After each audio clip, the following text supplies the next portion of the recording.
Hampir setiap hari saya menerima laporan ada yang murtad.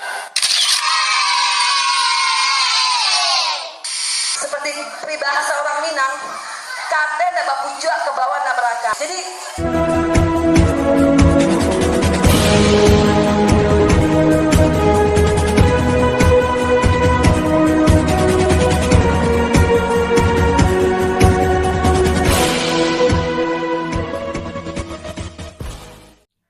ya, shalom teman-teman semua dimanapun kita berada pada saat ini. Kiranya kita semua tetap berada dalam keadaan sehat dan apapun yang merupakan aktivitas kita sepanjang hari ini, kiranya Tuhan Yesus memberkati. Dan kembali berjumpa lagi di channel kita ini, yaitu Semayan Yassin. Terima kasih buat teman-teman semua dan juga para sahabat yang sudah mendukung perkembangan channel ini dengan setia. Dan kiranya kita tetap menggunakannya untuk menjadi berkat bagi semua orang. Nah, teman-teman, sebelumnya saya mengucapkan selamat Natal dan selamat menyambut tahun baru 2023. Nah, teman-teman, pada video kali ini saya membagikan kepada kita semua satu kesaksian yang cukup luar biasa dari seorang wanita yang berasal dari Padang, atau dia merupakan orang Minang dan dia sudah menjadi pengikut Kristus. Nah, sebelumnya teman-teman, kita akan membahas firman Tuhan. Sebelum saya membagikan kesaksian ini, kita akan melihat firman Tuhan dalam Yesaya 55 ayat 6. Begini firman Tuhan, "Carilah Tuhan selama ia berkenan ditemui, berserulah kepadanya selama ia dekat. Baiklah orang fasik meninggalkan jalannya, dan orang jahat meninggalkan rancangannya. Baiklah ia kembali kepada Tuhan, maka dia akan mengasihaninya, dan kepada Allah kita, sebab ia memberi pengampunan dengan limpahnya." Nah, teman-teman, artinya bahwa selagi Tuhan itu mau ditemui, mari kita temui. Selagi Tuhan itu mau dicari, mari kita cari Tuhan selama dia mau ditemui oleh kita. Jadi kita percaya bahwa apa yang merupakan kesaksian ini nanti bisa menguatkan kembali iman kita, teman-teman ya. Jadi sekalipun ada banyak ustadz yang khawatir tentang hal yang terjadi di negeri kita, di mana banyak orang-orang yang mengikut Kristus, dan kita percaya bahwa itu semua karena anugerah Tuhan sehingga dia memberikan hidayah kepada banyak orang. Nah, teman-teman, sebelumnya mari kita simak videonya yang berikut ini. Hampir setiap hari saya menerima laporan ada yang murtad. seperti peribahasa orang Minang, kate na bapuja ke bawah na beraka. Jadi pada waktu saya mengenal Tuhan Yesus, saya belum menikah. Jadi bagi saya tidak ada mau ngikut-ngikut suami untuk pindah agama. Karena kita diberi Tuhan akal dan pikiran untuk menguji segala sesuatu, amin. Karena bagi saya, nabi saya itu adalah nabi, atau kita bilang Tuhan Yesus, ya, yang diberi mukjizat sama Tuhan, bisa menyembuhkan orang mati, bisa menghidupkan orang mati, bisa menyembuhkan orang buta. Tapi mungkin pada saat itu Tuhan masih menutup semuanya pikiran saya, hati saya. Pada waktu itu berjalannya beberapa waktu, saya menemani seorang misionaris ke Malaysia. Dia ngomong gini, kebetulan marga Sembiring, orang Karo.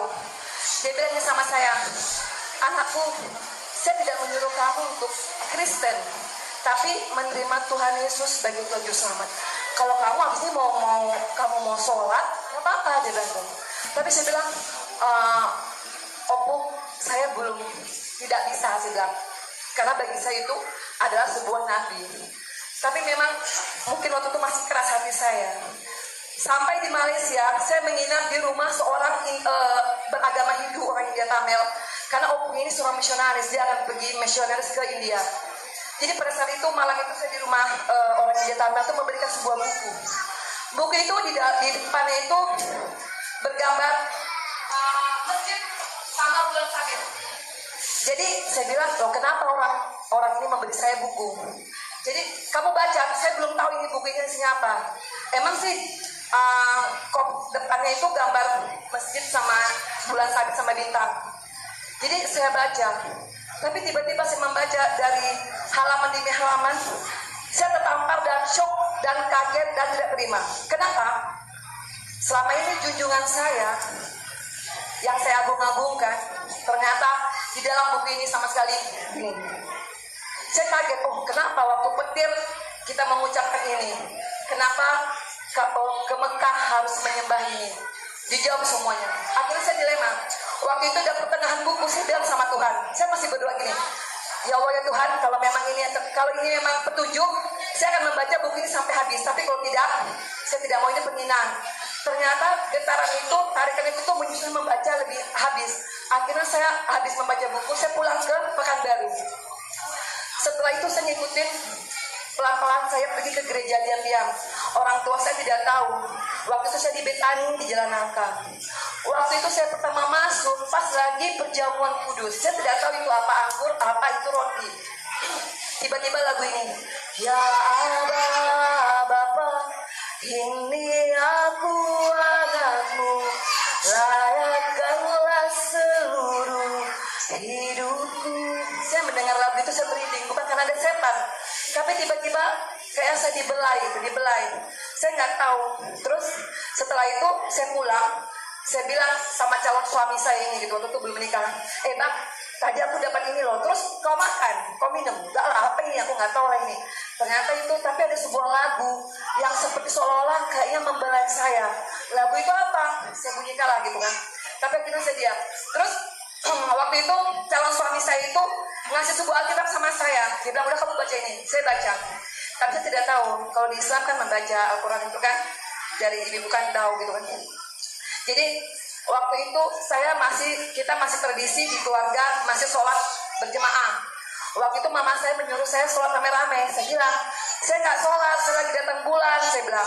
Terus mama saya lama-lama curiga, kok datang bulan terus, dia bilang gitu loh kan, nggak pernah sholat kok datang bulan terus.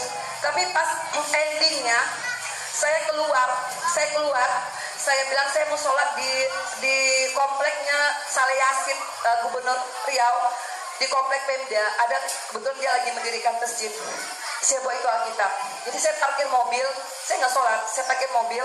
Tiba-tiba Tuhan berfirman dalam Alkitab ini, saya tidak tahu membuka Alkitabnya dari mana. Tuhan bilang, berbicara sama saya, lihatlah aku mengutus engkau dengan domba dengan serigala. Hendaklah engkau tulus seperti merpati dan cerdik seperti ular. Saya nggak ngerti itu maksudnya apa. Terus saya bilang, saya dilema gitu kan. Akhirnya Tuhan kayak berbicara. Akhirnya saya putuskan saya dibaptis. Waktu itu saya banyak dilayani sama pendeta dari seberang, sama-sama bahasa saya, dari anak kiai di mana sering ngajak bawa lagu-lagu versi Arab gitu kan. Akhirnya saya menerima, tapi itulah ternyata ya segala sesuatu itu memang waktu itu saya bilang, Tuhan bilang kita suruh berhikmat, tapi bagi saya hikmat itu kebohongan. Kenapa? Saya suka berbohong, kan berhikmat kan, tapi bohong itu kan gak mungkin. Akhirnya Tuhan berbicara lagi, kalau kamu tidak mengakui aku di depan manusia, aku tidak mengakui kau di depan Bapa di surga. Amin. Akhirnya saya bilang, berarti ini berbohong ini tidak boleh, hikmat ini berarti sama dengan bohong gitu kan. Akhirnya saya bilang lah sama calon suami saya, kita segera menikah, kalau enggak aku alamatnya kena gantung aku nanti sama mamaku, bilang gitu kan. Soalnya kami ini orang Minang gitu, orang Minang tuh nenek, mama, pokoknya mungkin semuanya. Kalau orang Batak bilang tulang lah ya, kalau orang Padang bilang nenek, mama gitulah. Akhirnya kami menikah. Tapi itulah 1 tahun 2 tahun berjalan, saya memang harus ikut salib. Seperti peribahasa orang Minang, kate na bapuja ke bawah na beraka. Itu yang maksudnya, digantung nggak betali.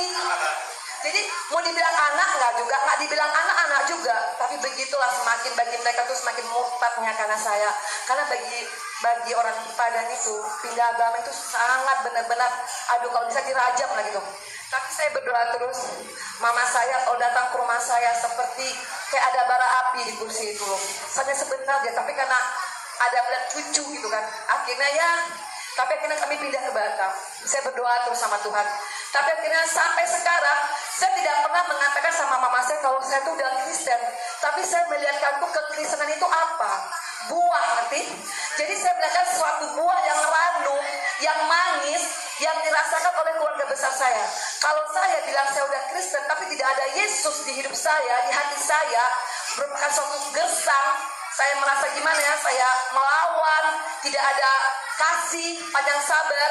Mungkin bagi orang tua saya suatu aduh udah benar-benar rugi besar deh. Udah dikasih anakku ke orang Batak, dia bilang itu loh kan udah masuk Kristen, udah muter lah, bermacam-macam lah kutukan gitu kan. Tapi saya pelan-pelan, saya bilang, buat ingat kejelasan. Tapi puji Tuhan, berjalan waktu, kami berdoa terus. Akhirnya mama saya, dia bilang tidak mendukung, tapi dia mengakui bahwa Yesus adalah juru selamat kita. Amin.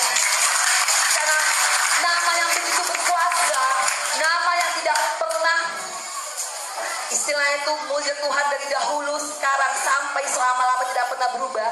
Orang tua saya bisa merasakan. Jadi sekarang pun saya kemarin bilangnya sama mama saya, "Mah, pinjam saya ijazah." "Mau ngapain kamu ijazah?" Gitu kan. SD, SMP, SMA, kuliah. "Aku mau kuliah lagi, Mah." "Kuliah apa?" "STT." "Oh, mau ambil pendeta ya?" "Kayak Mama Dede lah."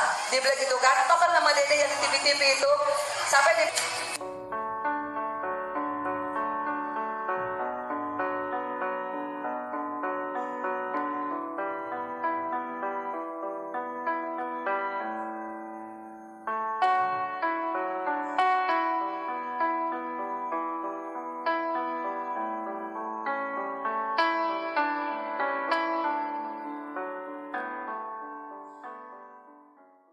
Nah, jadi itu videonya teman-teman, kita sudah mendengarkan, dan terima kasih buat teman-teman yang sudah menonton video ini sampai selesai, dan kiranya ini menjadi satu hal yang menguatkan iman kita kembali bahwa mengikut Kristus itu tidak segampang membalikan telapak tangan, dan jangan berpikir kalau sudah ikut Yesus, oh senang-senang, tenang.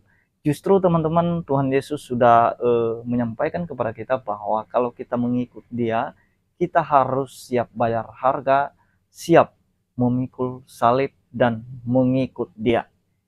Nah, jadi demikian yang saya sampaikan, kiranya Tuhan Yesus memberkati kita semua. Shalom.